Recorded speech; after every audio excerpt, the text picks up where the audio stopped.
জাতীয় পার্টিকে এই 12 তারিখ তাদের আনুষ্ঠানিক তাদের দাফন সম্পন্ন করতে হবে ভোটের মধ্যে। বিএনপি ওপেনে হাবুটের পক্ষে অবস্থান নিয়েছে, কিন্তু গোপনে তারা ন্যায়ের কার্যক্রম চালিয়ে যাচ্ছে। এই ওপেন গোপনের খেলা বন্ধ করে জনতার কাতারে নেমে এসে গণভোটে মুখে যেটা বলবেন কাজে সেটা করে হাকে জিতিয়ে আগামী সংসদে আমরা ক্ষমতা কাঠামোর ইতিবাচক পরিবর্তন করবো ইনশাআল্লাহ। আমরা দেখেছি ওপেনে জনাব তারেক জিয়া হাবুটের পক্ষে অবস্থান নিয়েছে, নাহিদ ইসলাম হাবুটের পক্ষে অবস্থান নিয়েছে, ডক্টর শফিকুর রহমান হাবুটের পক্ষে অবস্থান নিয়েছে এবং বাংলাদেশের ফ্যাসিবাদ বিরোধী রাজনৈতিক দলগুলো হাবুটের পক্ষে অবস্থান নিয়েছে। অত্যন্ত পরিতাপের বিষয়, ভারতের যে রাজনৈতিক দলের বাংলাদেশ শাখা জাতীয় পার্টি হাবুটের পক্ষে অবস্থান নিয়েছে।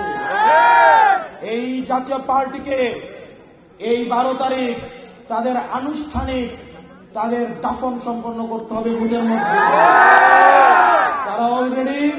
তারা অলরেডি মৃত। 12 তারিখ হবে তাদের জানাজা। এই 12 তারিখ ভোটের মধ্য দিয়ে তাদের আনুষ্ঠানিক জানাজা হবে কিনা?